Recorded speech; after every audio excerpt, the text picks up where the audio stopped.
Oh, the shark has pretty teeth, dear, and it shows them pearly white. Just a jackknife has Macheath, dear, and it keeps it way out of sight. When the shark bites with his teeth, dear, scarlet billows start to spread. Fancy gloves though, where's Macheath, dear? So there's never, never, ever a trace of red on the sidewalk. Sunday morning, don't you know, lies a body oozing life. Someone sneaking round the corner. Is that someone? Mag the night.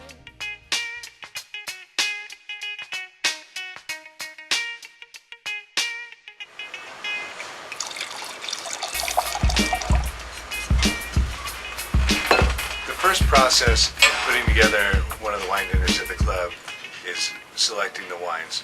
Sometimes a winery will send us samples of 10 or 12 wines, or sometimes 5 or 6 wines. So sometimes we have to narrow it down, and sometimes we don't.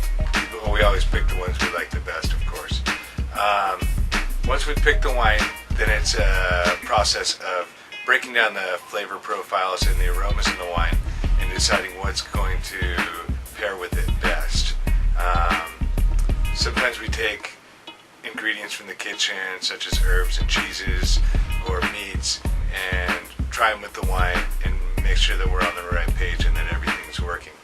Once the ingredients are figured out, then it's a matter of making that into a dish and coming up with all the components, and then making sure that the products are available at the time of the dinner.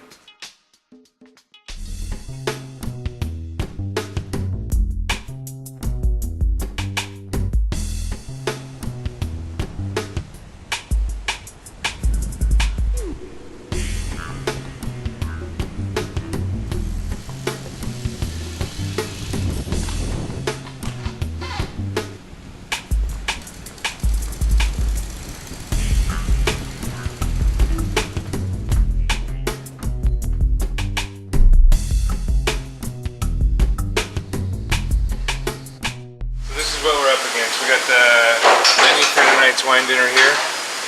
This is the prep list.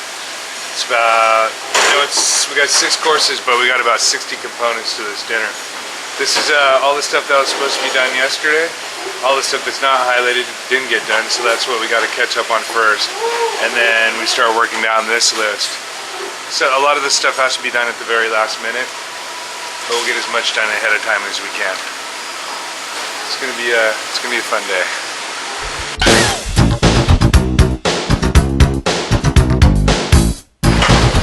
You always have to taste the wine and make sure it works.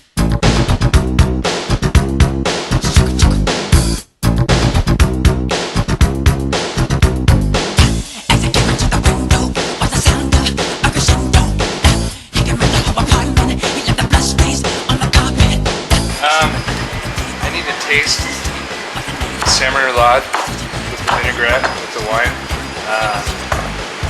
It's very important when you're pairing white wines, especially, to control the acid content and the salt content.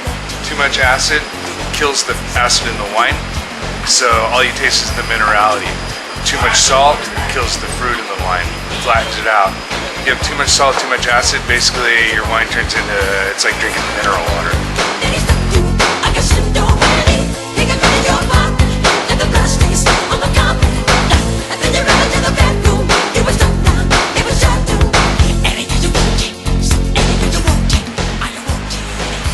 That's perfect. I don't even have to adjust it.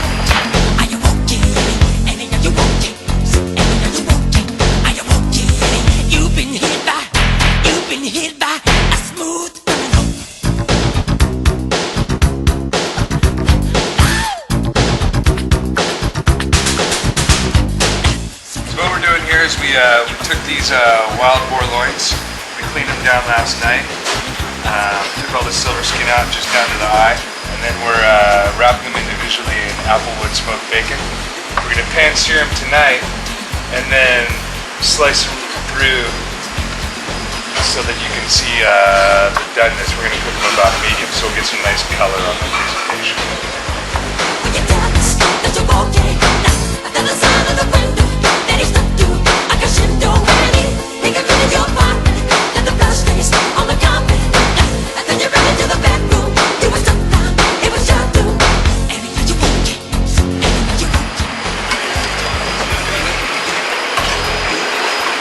Just added the poppy Pinot Noir to the reduction.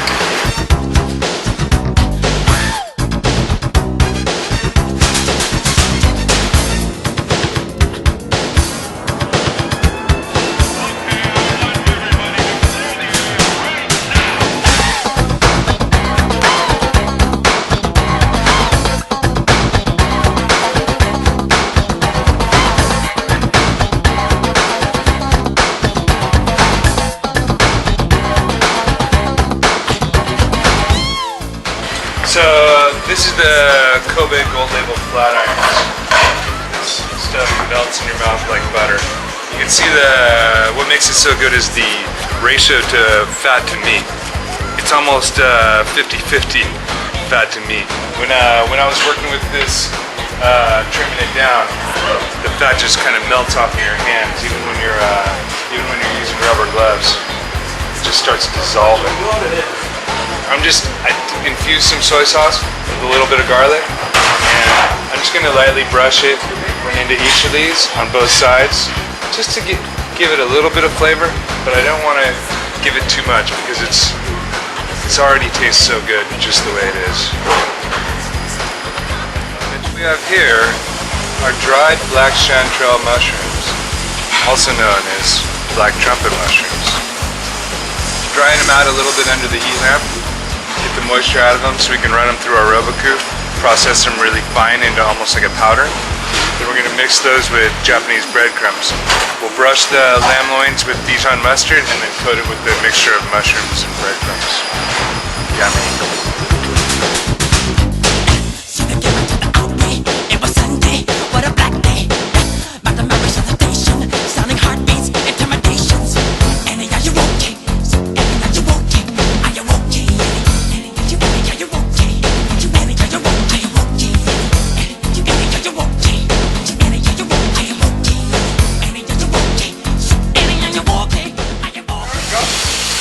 Rehydrating the dried apricots in a mixture of brandy, muscat, and fresh ginger.